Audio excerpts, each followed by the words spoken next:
Hello and welcome to the Raise Capital Legally podcast and YouTube channel, your go-to source for insights on raising capital the right way. We dive into topics that matter most to real estate syndicators and fund managers with live Q&A opportunities before we wrap up.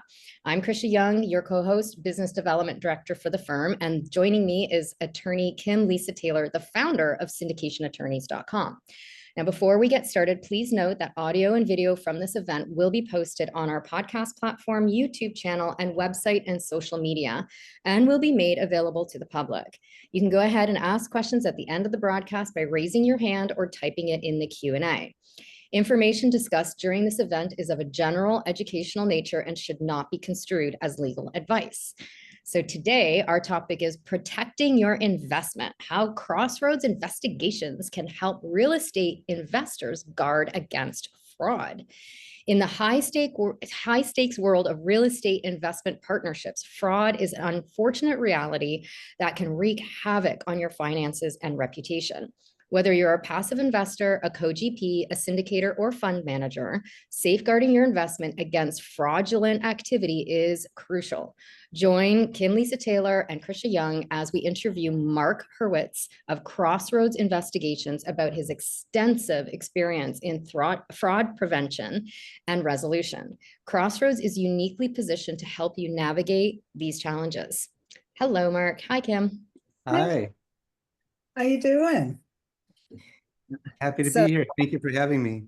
Yeah, well, thank you for agreeing to come. I've been getting your emails for years and years, and I never want to unsubscribe because I always know that if I did that, then the next thing I would need is somebody with your expertise. So I figure, it's always a good idea to have a good private investigator and a good criminal attorney that you can call on if you really need it, right? You always have to have a guy, right? That's definitely one of the necessary categories that you need a guy. Yeah. Yeah, that's right. Yeah, and then you might need another kind of guy once you find out what actually happened to the money. Yes. But that's probably not the service any of us would like to really know about. So please tell us a little bit about your company and what you do. Sure. Well, I own Crossroads Investigations. We're based in Miami. We're Florida-wide, although we do work all over the country and even overseas. I've had the company. I started it in 2008. I'm former CIA. I was there for several years. I was in the White House for 3 years before that, in the West Wing. We do at Crossroads everything under the sun when it comes to investigations. We do asset searches, background checks, employee screening, jury vetting, we do surveillance, international research, employee and tenant screening. Nothing is off the books as far as what we can do. We find the hard to find, as we always say. Oh, interesting. Wow. If we find the hard to find, I like that. I love this. This is like so piquing my whole curiosity interest here. I'm like, let's get into it. The alternative prayer. Yeah. What are the most common types of fraud that you see in like real estate investments? Yeah, I speak a lot around the state, and I always start off by saying that Florida is a sunny place for shady people. But it's really true. It's not just Florida, obviously. There are a lot of bad actors out there. And unfortunately, we have clients who come to us after they've been taken advantage of. And they learn over time that you have to invest in your due diligence ahead of time. You have to, even as banks do, know your customer. You have to know who you're working with. You have to know your business partner, your investor, your tenants, whoever it may be. So we see all types of fraud. We see people who will take money and disappear, of course. We see people who are pretending to be other people on email and get wired money. Let's see. We see. I don't know. I guess I guess we'll come up during the hour, but we see all kinds of fraud schemes that you would never think of in your wildest imagination.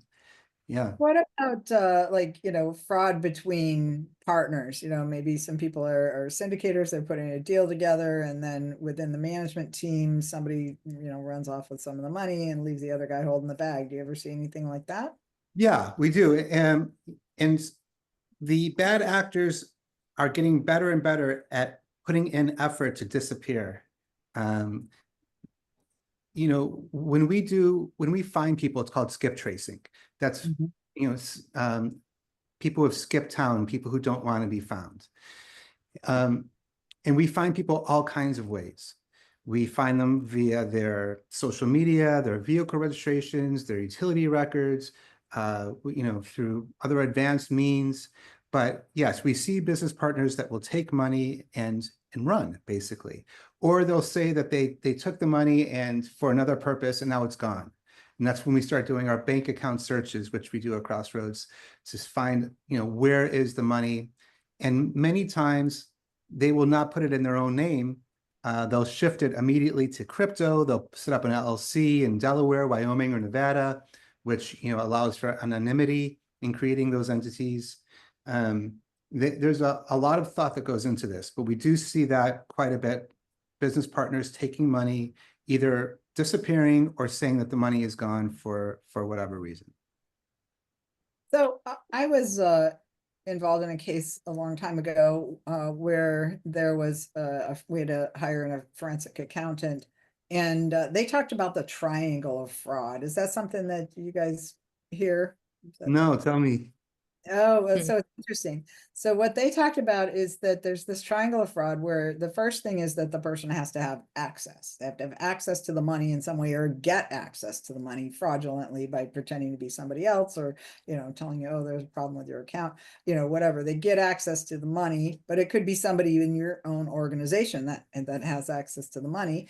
And then they have an unshareable need. Okay, so they can't go to the boss and say, oh gosh, I really need to borrow, $2,500. Is there a way I could do that? Because they have access to the money, they think that they're going to borrow the money. And so they just borrow, thinking, in the goodness of their heart, oh, I'm just going to borrow it. I only need it for a few days. I'm going to pay it back. And then nobody catches them. So then do it again. And then they realize, oh, this is kind of easy. And they start doing a lot. And pretty soon, then they realize, oh, there's no way I can pay this back. So then they start to justify why they're entitled to the money. Oh, well, they don't pay me enough anyway. I do so much more for this company. I do more than everybody else. I'm entitled to more. And so, and then you get to, of course, then somebody discovers that the funds are missing and figures out, oh no, this person has been taking it. And then you start looking back and you see that this has been a pattern over months and months. And the actual case that I was involved in, someone was going to the ATM every week, two, 3 times a week, and withdrawing $300, or whatever they could, $500 here, $300 there. And there was absolutely no, plausible reason on earth that, I couldn't understand why anybody would need that kind of cash, unless you're dealing drugs or something like that, right? Why do you need it? But also then, what it really turned out was this person was about $15,000 short on their, monthly, need. And so they decided that the company would be a good bank account for that. And so they started doing things like, having the company pay for their $5,000 a month, American Express bill, and, saying that it was a company expense. And, there's all kinds of stuff that was happening. And of course, the other partners in the firm just, were just so they couldn't believe that anything like that would happen. So they really just did kind of watch for it. And it did. And then the person was like, well, then I just do this as a cash advance against my check. And then and then I pay it back, and then I pay it back. And, it's just not a good idea. So what I always tell people, if you notice it, first of all, I say, don't have 2 unrelated people who are in control of the bank account for a syndicate or a fund, or two related people. Don't have 2 related people doing it. Okay. Make sure they're unrelated. And make sure that you're both watching each other. And then the first time you see anything that's out of the ordinary, question it, because the best deterrent is knowing somebody is watching you. Yeah. Cameras really, are. yeah, right. No, you make some very, very good points that I want to follow up on. Yeah. Regarding the unrelated part, we do see that quite a bit, that our clients will come to us and say, we think these two people are related and we didn't think they were. And can you find the connection? Mm. And they try to hide it, but maybe it's their neighbors, or maybe their relatives are friends, or maybe they had a company together 10 years ago, or maybe they're social media friends. So that's one thing that's important for doing your due diligence research in that regard. Regarding the individual who has the credit card bills, when we recruit spies and CIA, we do it because we're looking for vulnerabilities. Vulnerabilities motivate people to do things they wouldn't otherwise do. So a great example of this is when you're screening, for example, for a nanny, and they're going to have access to the things in your house. Mm. It costs so little to do a credit check. And you want to know, does this person, or an accountant in your office, or anyone, or an investor, anyone who's got access to money, to the checks, you need to know, are they vulnerable? Are all their credit cards in collection? You may still decide to go forward, but you have to go forward with eyes wide open. Yeah, that makes sense. And I think about that even, just letting somebody into my house. I can't tell you how many times I've been, in my office working, and the housekeepers are here, and, and it's different people every single time they come, because it comes through a service. And then I, realize, crap, my purse is just like laying out there, somewhere. And, that's just such a, you got to think about stuff like that. I actually had somebody, I guess in a hotel. It was a Best Western hotel in Fresno, downtown Fresno of all places. And the person took my credit card, the clerk took my credit card and kind of went behind a wall, and then came back. And, within a couple of days, somebody had spent $3,000 at Costco, and then, $500 at the department store and stuff like that. And so I'm sure that was exactly when it happened. So, but, it can happen anywhere. You gotta be cautious. Luckily, Can I ask a little question in here just for our audience? Can we define what bad actor means? Because it's a unique kind of term, and I think it might be helpful to kind of like define what that is. In my mind, a bad actor is someone who has dishonest intentions. Or ulterior motives. They're not being genuine with you as to who they are, or what their motives are, or what their intentions are. Mm-hmm. And we do like bad actor checks as well when we bring on new clients to help prevent this kind of stuff, right, Kim? Yeah, so one of the things that we've done, and it kind of because we had a kind of a scary situation where, I've been involved in a couple of situations where there was, somebody who was, wanting to raise the money, but, oh no, I can't be in management. I've got this or that going on. I have bad credit. So, this guy's going to be the one in management, and he's going to be the front guy. But then this other guy is actually the person who's raising the money and doing all the stuff. And, lo and behold, he ended up going to jail, going to prison for something unrelated to this. But that was, really vulnerable for those investors that were dealing with him.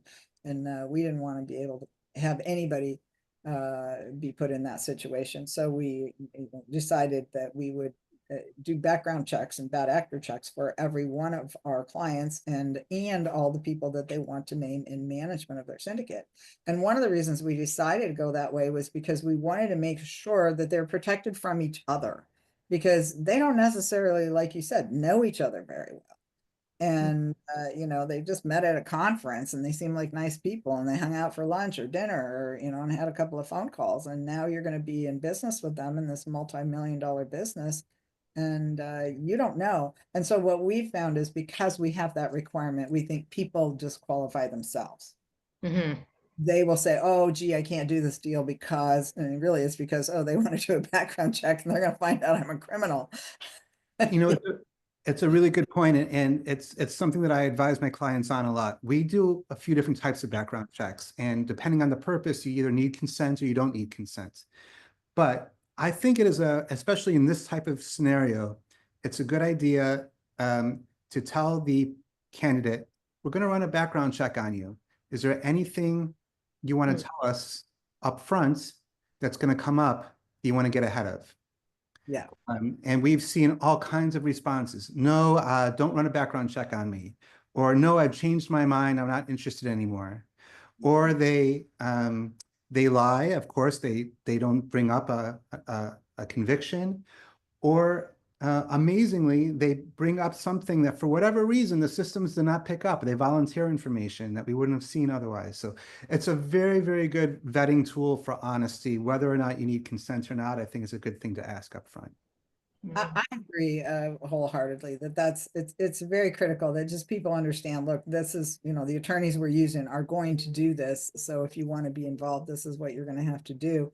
And, we have people that sometimes call us and, kind of out, hey, can I have a private conversation with you? And we'll talk to them about it. And they'll say, hey, this or that happened in my past. Sometimes it's an issue, sometimes it's not, because if it's not a financial crime, right? Not something that deals with investors. If it's, you had a conviction in college for, possession of marijuana or something like that, that's not going to keep you from being able to raise capital for real estate or for a small business. But, depending on how recently it happened, it may be something that you have to disclose just because of the fact that you're required when you're selling securities to disclose all the material facts that investors need to make informed consent. And one of those things is things about you, not just the deal, but it's about you. So what is there something in your past that might change an investor's decision about investing with you? And if there is, you tell them about it. And if they decide, I don't want to invest with somebody who's declared bankruptcy or who's had this or that, it's okay. That's their decision and you need to respect it. And, but other people, I don't care. I've been through a divorce. I went through a bankruptcy. I understand exactly what happened to you. That doesn't bother me. They'll invest anyway, and then they can't complain about it later. So if you tell them up front, yeah, that's critical that you ask, tell them it's happening. And I agree with you. The context is very important. I'll give you a great example. We saw a sexual predator assignment to a subject. And when we dug deeper, we talked to him and we looked up the records. It was when he was 16, dating a 15-year-old, and the girl's father pressed charges. And now this sticks with him for the rest of his life. Another example, you mentioned bankruptcy. Is it one bankruptcy or is it bankruptcy every 10 years? Is there, when it comes to criminal, is it one DUI or is it 3 DUIs? Is there a trend, right? So you have to look at it holistically like that. Yeah, it is critical because, as another example of that, back in 2008, 2010, when the last recession was, there were a lot of people that had to give back property to the bank. And, so at that point, there was kind of a, get out of jail free card for that, because as so many people did it, that everybody was just numb to it. It's like, oh yeah, I know so many people that happened to, I don't care, and they were able to continue on. But as long as you disclose that stuff and tell people, hey, here's what happened, this is what I did, the main thing is, were any investors harmed? And if investors were harmed, you are obligated to disclose, or if you have any kind of regulatory issues with, cease and desist orders from securities regulators or bank fraud or mail fraud or anything like that, then you've got issues with that. And those things have to be disclosed, even if it's outside of a window that would, prohibit you from being involved in one of these deals. If somebody can find it on the internet and learn about it later, they can use it to get out of the deal. And they not only themselves, but they can unwind the deal for everybody. So all of a sudden it becomes a big deal. So, wow, that's amazing. So what do you recommend that people do to prevent fraud? Well, just to touch on what you just mentioned, as far as the look back window, I think that's really important to consider, because some background reports, for example, employment and tenant screening, only go back 7 years. But for investing, you can go back as far as records will allow. So you have to make sure you're using the correct type of background reports so you're not missing those types of things. So in regards to your questions, what to do to prevent fraud, I think we've covered the most important part is to background check. That is essential. And then it goes into other things to protect yourself. For example, I use two-factor authentication for everything. Every account that I have, every financial account, social media account, communication account, everything I use either text or Google Authenticator for, there is no one getting into these accounts. So that's one. Another is when you get an email asking for money, first thing you do is check the email address, not just the name, but the corresponding email address to make sure it corresponds to what you are aware of, what you know that email address is. But even if it does look good, nothing beats a phone call to confirm the financial transfer request. Yeah, that is so true.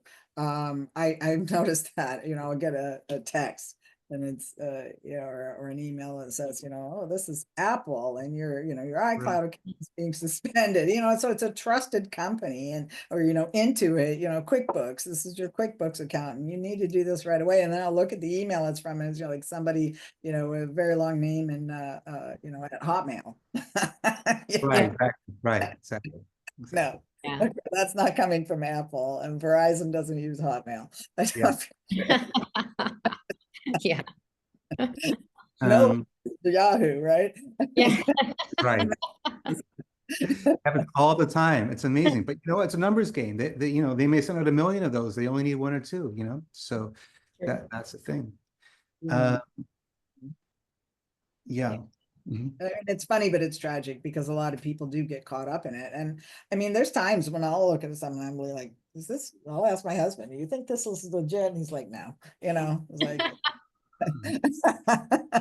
but yeah, for a while I was getting the one saying that I was, a warrant had been issued for my arrest for IRS fraud and they were coming for me. Oh my God. Yeah, I kept waiting for them. They didn't have. There's another thing your clients may want to consider, setting up Google alerts on the people that they're investing with. Because just because they background check someone in the past, they may get arrested for fraud next week. And you may not be aware of that. Right. So people who are, critical in your life, I think it's important to set up Google alerts, either their names in quotes or their names plus, and then parentheses, scam, fraud, arrest, conviction, things like that. Wow. Okay. I hadn't thought about that, but that's a really good prevention tool. So, and it's, you got to do this early on in the relationship, because the longer you to get into the relationship, the harder it is to say, oh yeah, I've known you for 2 years, but I'm going to do a background check on you before I do this, deal with you. So, That's you really very awkward. Yeah, you really kind of need to make it a policy, or, happy to do that, but everybody I invest with, I always do this.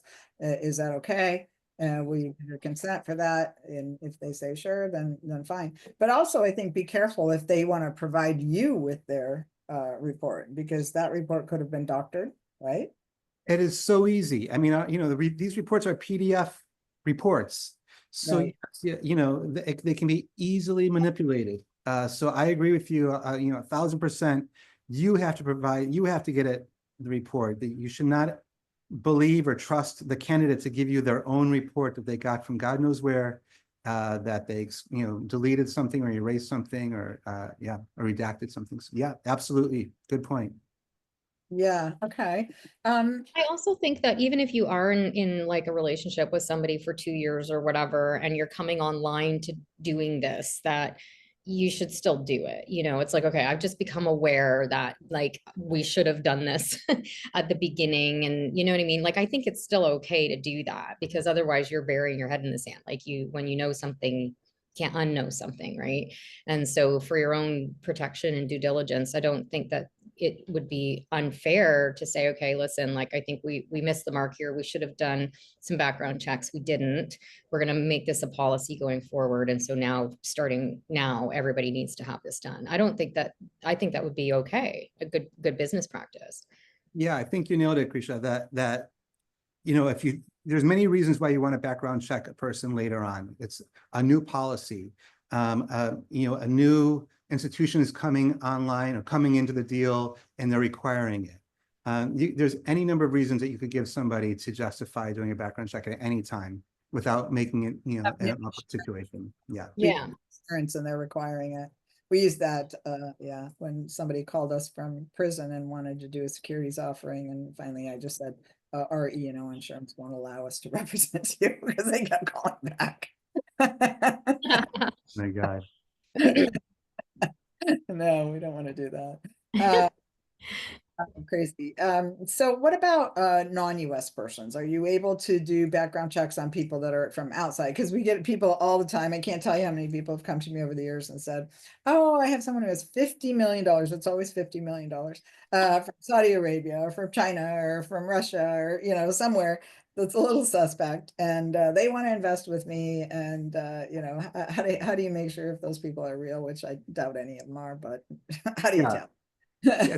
It's a really good question. So the first thing you want to do, of course, is check the US federal databases to make sure they're not on any watch lists. We have a way to check 60 federal databases all at once. It's a name-only check. We use fuzzy spelling because names can be spelled different ways from the original name. So that's step one. Step two is you have to use someone in country to do the investigation. And I'll give you an example. Here in Florida, our division of corporations is called Sunbiz.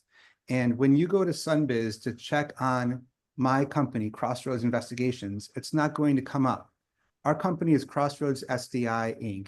Our registered fictitious name is Crossroads Investigations. It's a separate search in Sunbiz.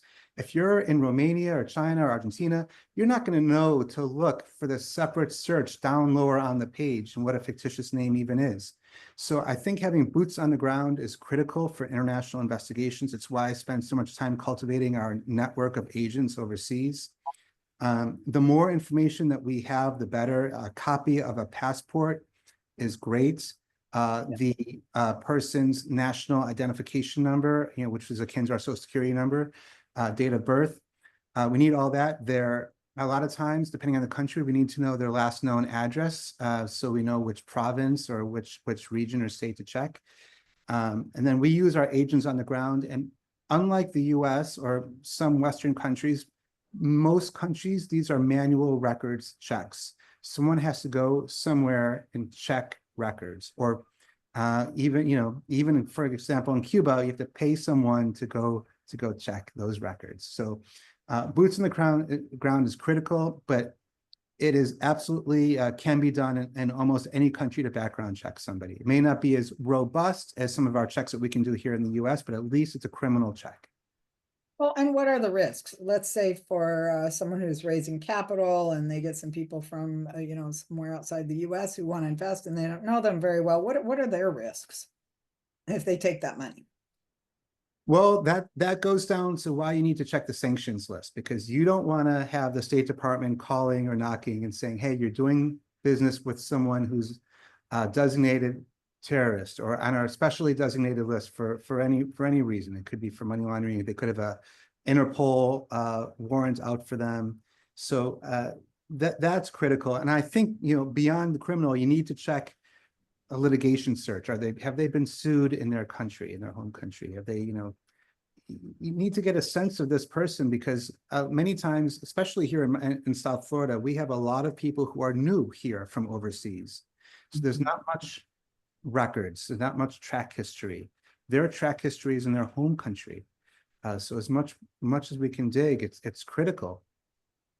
Yeah, so just from the context of a securities offering, you have an obligation. The Department of Treasury maintains a list of specially designated nationals and also sanctioned countries. And you, as an American citizen or legal resident, are not allowed to do business with those people, anybody who's on that list. And the last time I looked at the SDN list, it was over 500 pages long. Yeah, so and it includes me see if I can do the list.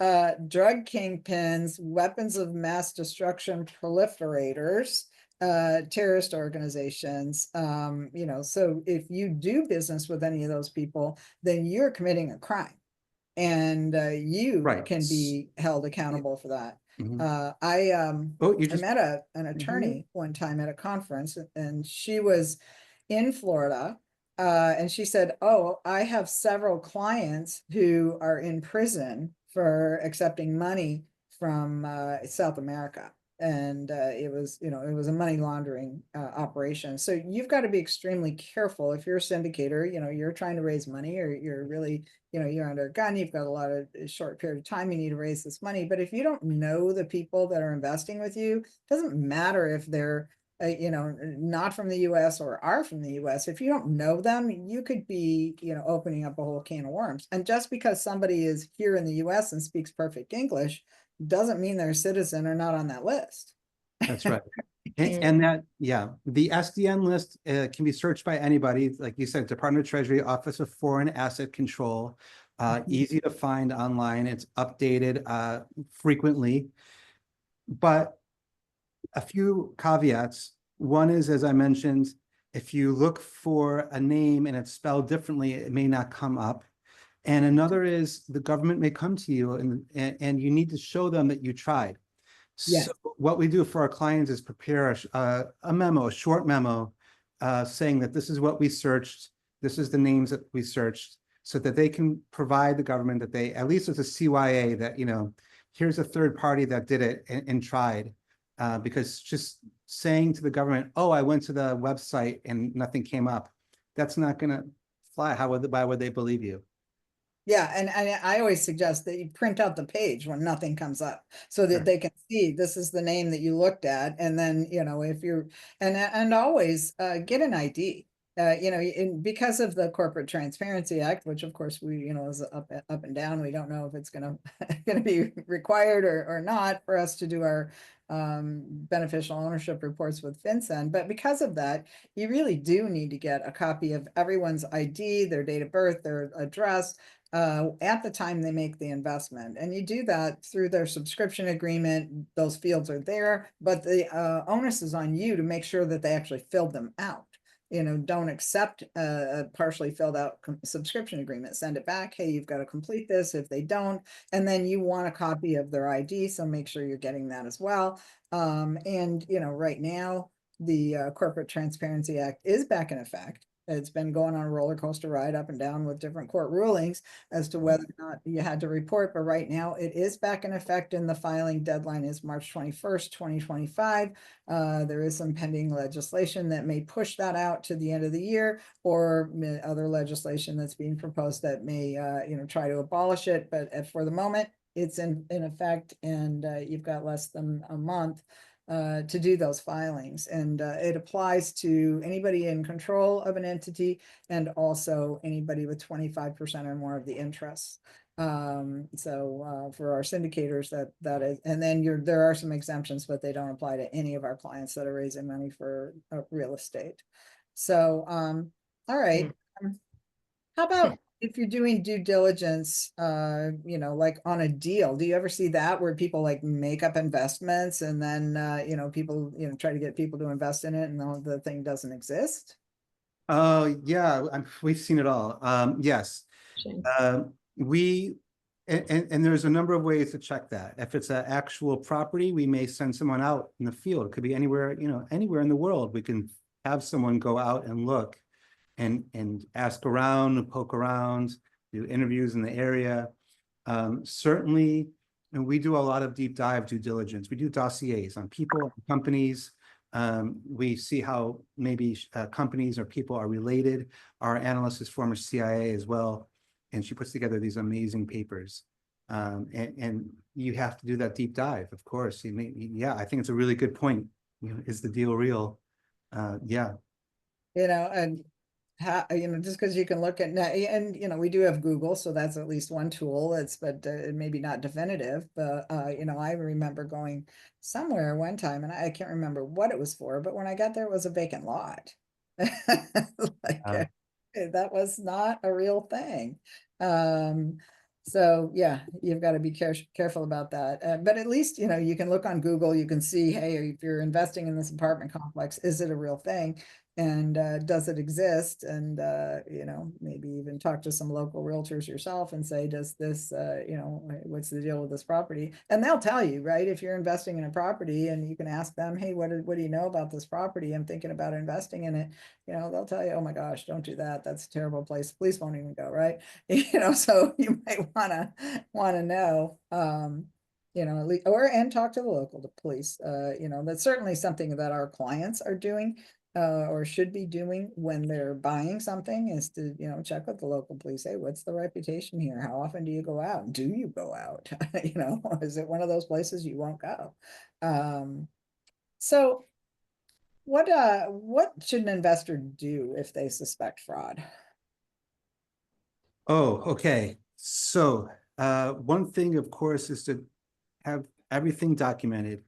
The communications, as much as they can be an email instead of phone calls, so you have some records of the communication. That's critical.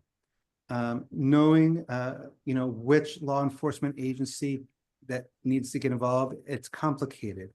It could be the state attorney's office. It could be the U.S. attorney's office. It could be the FBI. You know, the Federal Trade Commission, if there's a scam involved. So there are, you know, it's a myriad of things. You may want to have a lawyer guide you into, you know, reporting in the correct channels. Yeah, I think that is absolutely true. I know that I was involved in a case, again, luckily this wasn't a client, but there was somebody who was misappropriating some funds, shall we say, and had done it multiple times with multiple different people. This was out in Los Angeles County, and there was, you know, probably a couple $100,000 involved that we were aware of at the time. And I thought, well, you know, I wonder if they can report this to the district attorney in Los Angeles. And Los Angeles at the time had a statement posted on their website that said, we don't investigate white collar crimes of less than $300,000 loss, which is a license to steal up to $299,000. You know, it's like, hey, get out of jail free card, because we're not going to do anything about it. And, you know, so this person was, you know, under investigation by the FBI for a long period of time, and now is spending time in enjoying federal prison, but not until he'd stolen about $15 million was what the FBI had reported. And, you know, and it took a long, you know, many years from when I was involved with this person to them actually getting arrested and going to jail. Yeah, that makes a lot of sense. I've heard anecdotally, the FBI field office down here in Florida, South Florida, is so overwhelmed that the threshold is well into the seven figures before they'll pay attention. Wow. And you know, I've kind of noticed that myself, just anecdotally, that the SEC, you know, seems to get involved when it's, you know, the crime is over $15 million, which, you know, and then when I read the complaints about these financial crimes, you know, because I get a weekly bulletin from the SEC on the new enforcement actions, and the complaints always read very much the same. So-and-so set up a company, they raised this many millions of dollars from these types of people, and often it's a targeted group, and they use the money for extravagant vacations, expensive cars, new, you know, expensive homes, and, you know, private jets, you know, so all this stuff, and it's always kind of the same. And a lot of times the way they get caught is that they start posting it on social media. Yeah. Yeah, here's my brand new house, and here's my brand new Lambo. with a private jet, and, you know, and the investors, you know, are seeing that and going, wait a minute, I'm not getting paid. What's going on here? Ego, you know, always gets in the way. Yeah. Right? I Yeah. know. It's like, you know, completely insane that they do that. So yeah, it's disheartening. But That's the word I was going to use, disheartening. mhm. Yeah. starting to see people that do that, but I think they do get into that triangle of fraud. They first think, "Oh, this is a good idea." I mean, I still like to come from the position that nobody sets out to commit fraud, but I'm sure that's untrue, unfortunately. But I think a lot of people don't set out to commit fraud. They set out to do something that they do believe is honorable and they do think will be profitable, and then it isn't. And then they get impatient because they're not, living the lifestyle that they imagined for themselves. And so they start to do it and, doing it on investor dollars. And then it becomes a big Ponzi scheme where they've got to raise more money from people to pay back the people before that are starting to bother them and wanting to complain. So it just becomes a never ending cycle. So it doesn't end well, it's not worth it. The ruination of your reputation, your livelihood, all of those things, your relationships, and this person that ended up going to jail after the FBI investigation, there was a divorce, there was, all the homes and all the expensive things were lost, so, it just doesn't pay. You can make a reasonable amount of money in the world of syndication, real estate syndication and funds, but you do have to be very, very mindful of your investors' money and, and take care of it better than your own. And you always have to put their interests ahead of your own. So, well, what about all the new technology, all this AI? Is this going to make it easier for people to detect fraud? Is it going to make it easier for fraudsters to commit fraud? What do you think? Oh, I think that's going to be a double-edged sword. Think about this video that came out last week with these actors with the Kanye shirts and how real it looked. And people thought that this was it was a very real AI looking video. And AI can I think be used to enhance fraud, no doubt, to enhance a legitimacy of a person, of a company. But I think AI can also be used to help with your research, with your due diligence, but nothing beats looking to actual data sources. Yeah, but it's the next frontier, isn't it? It really is. And yeah, at some point there will be AI that combats AI, right? Yeah. Fact check everything. Yeah, Don't well, believe anything you see anymore. yeah, Unfortunately. trust but verify, look at everything skeptically, and and protect your family, right? Because there's a lot of people who are maybe older, they're not into the AI, they kind of still believe what they hear or what they read, if it's on some public channel, and you've got to protect your family as well. I mean, we had instances with my mother-in-law where that somebody was, defrauding her and, using her credit card to buy books from Sri Lanka. And it's like, she's never been out of the United States. Why would she be, and the credit card company response was, well, does she know somebody there? Maybe she, I was like, no. Yeah, quite a bit of the elderly being targeted in scams for all types of things and they can be approached via email that, like we talked about, of our generation, we can see it. That's a Hotmail. That's definitely, fraud right away. But the elderly may not see that, or they may get a phone call or a text and believe it to be real. Yeah. Yeah. Well, and they're also lonely. So somebody will call and they'll talk to them and they'll be nice and then, and they'll feel good about talking to those people. The other thing that's, I remember reading, Krisha's from Canada. So I remember reading maybe a year or so ago that Canada had created some laws regarding date fraud, right? So the online dating fraud is like one of the fastest growing fraud areas. So, okay, so just switching subjects here, what would you recommend for somebody who is, in the dating world and, maybe met somebody new and, what would you background check on that? Yeah. Catfishing, I think it's called, right? Yeah, I mean, is there something, do you guys ever get involved in those kinds of cases where? You broke up for a second. Sorry. I missed it. It was Dating fraud, like the dating online. fraud. Yeah. Yeah. Yes, we do see that quite a bit for, of course, people who background check the romantic partners, but also their parents' romantic partners. Even more importantly, I think we see that a lot too, of background checking these people. Have they been in many relationships? Have they taken over properties of people that they've been with? Have they,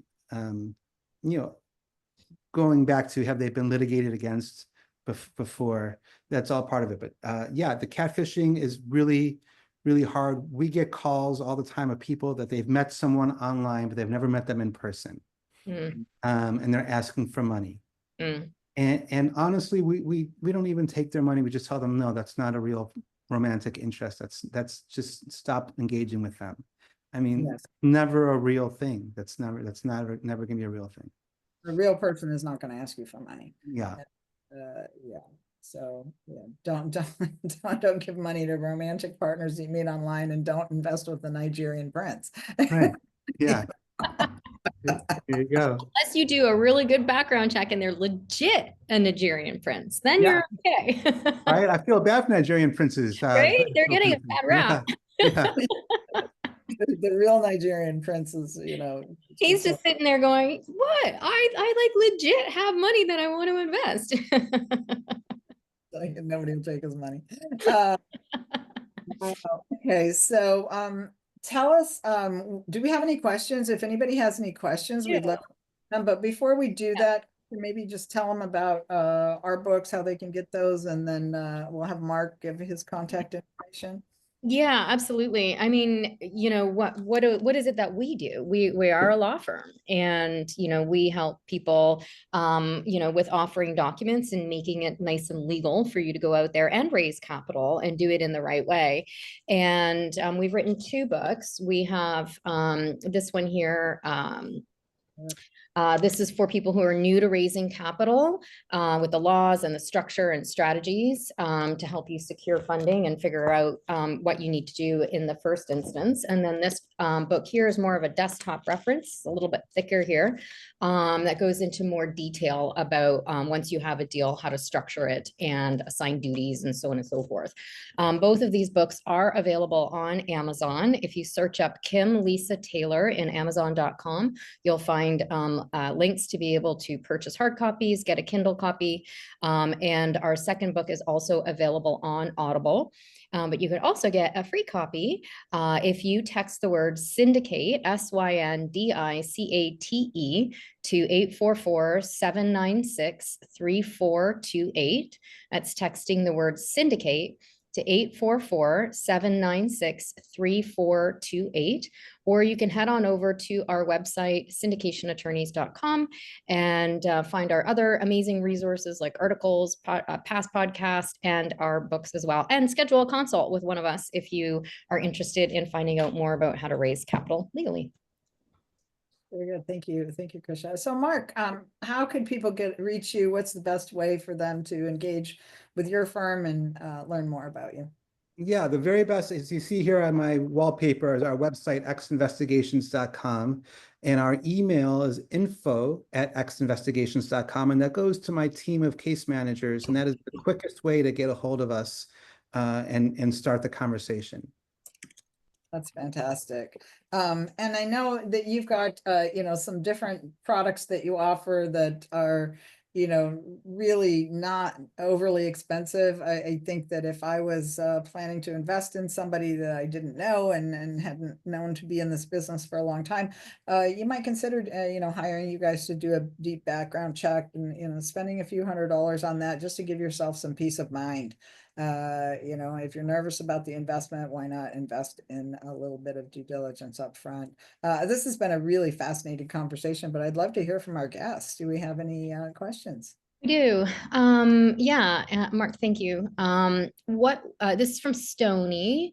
What info from a person do you need to do a background check? I use a service that would like an SSN, but they will do a basic check with only the full name and home address. Right. The full name and home address is average. That's not the best way. The SSN is the unique identifier for the subject. At least a date of birth would be better than an address. We like for if someone's not giving you their SSN, that's a red flag. If there's a lot of money involved, they're already hiding something. So why won't they give it to you? They can give it to you over the phone if they want to. But I think the SSN is the proper way to run a background check.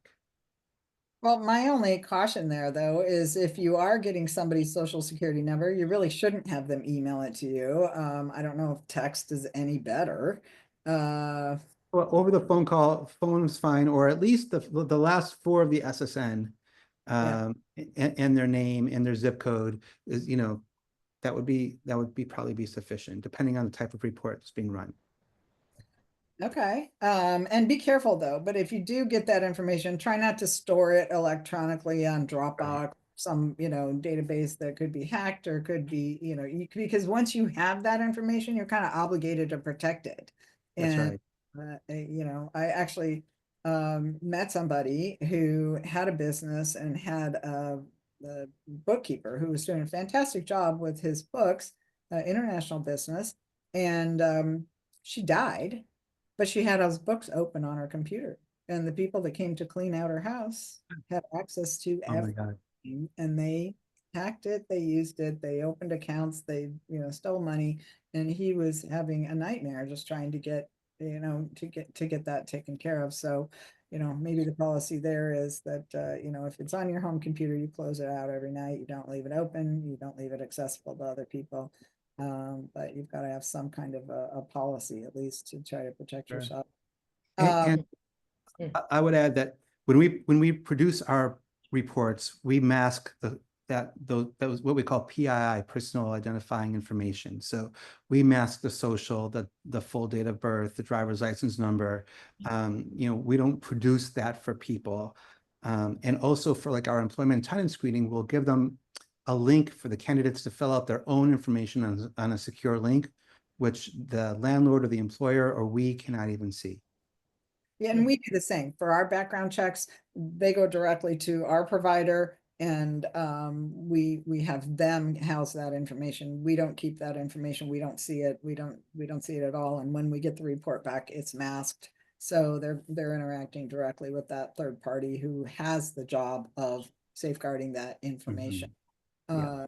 Be cautious about that. All right, who else do we have for questions? Anonymous attendee. Mysterious.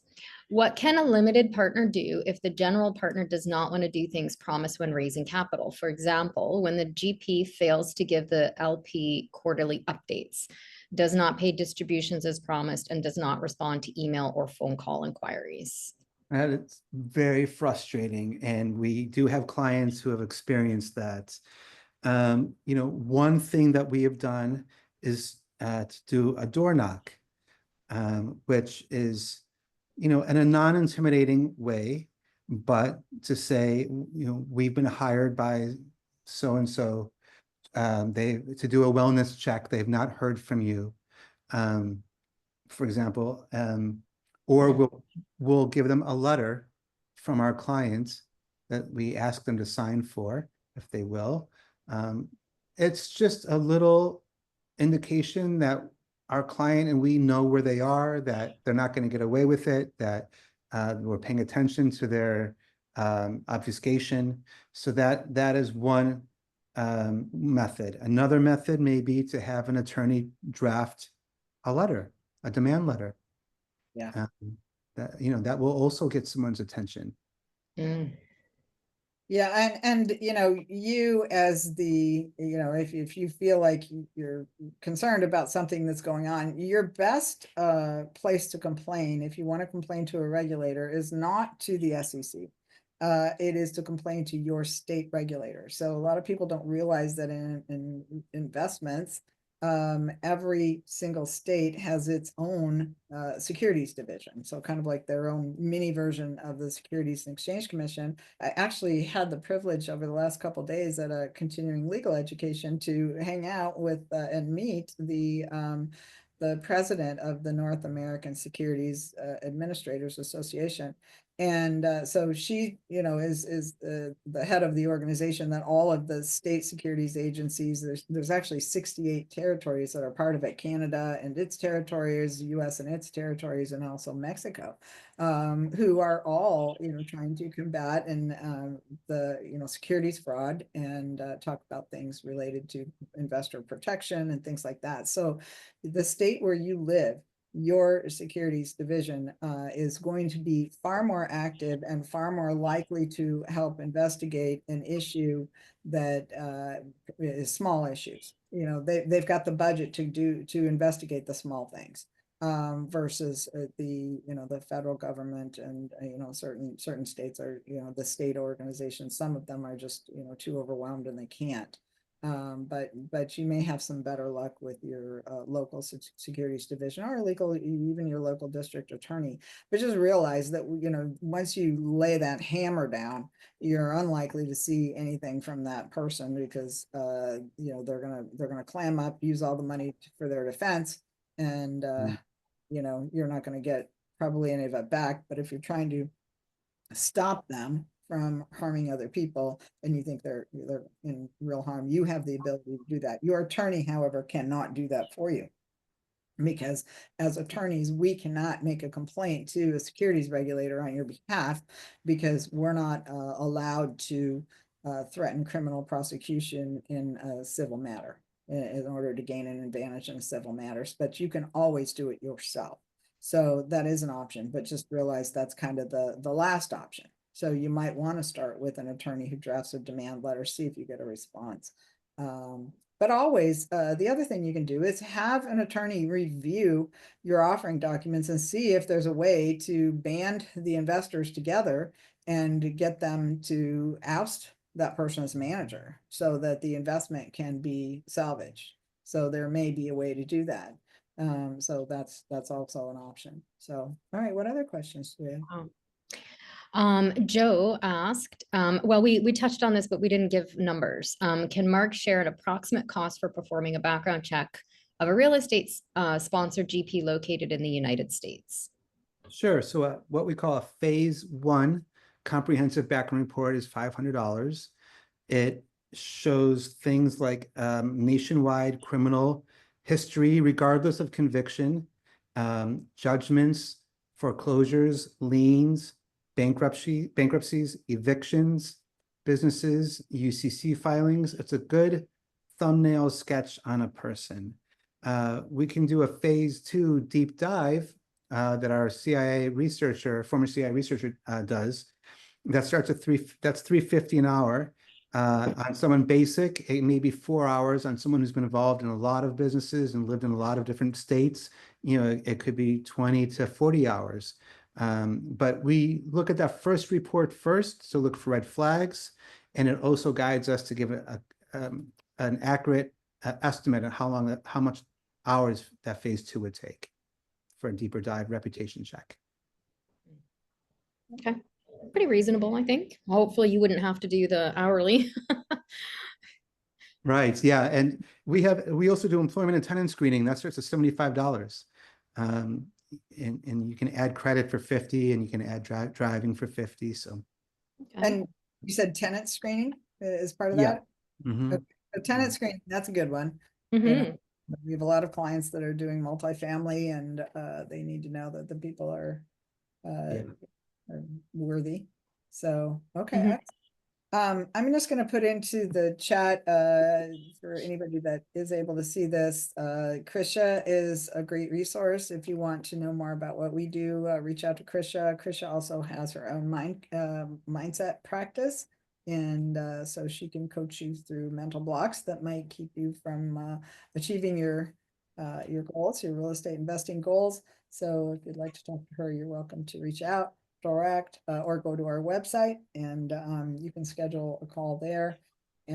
So I think Stony asked one question. I think we answered this one. Stony, what about a foreign person who doesn't have an SSN? I think you said there's an international ID or something that. Yeah, well, the cost for that depends on the country. Mm-hmm. Yeah, mm-hmm. It can vary widely. Yeah. Okay, excellent. Mhm. Yeah. So anything else that we missed that you'd like to add? Well, it's been a wonderful conversation. Thank you Yeah. so much for having me. Yeah. Thank It's fascinating. Yeah, thank you so much for coming. Thank you all for listening. Mhm. And we look forward to seeing you all on a future podcast. Yeah. Thank you, everybody. Thank you, Mark. Thank you, Kim. Bye-bye. Bye.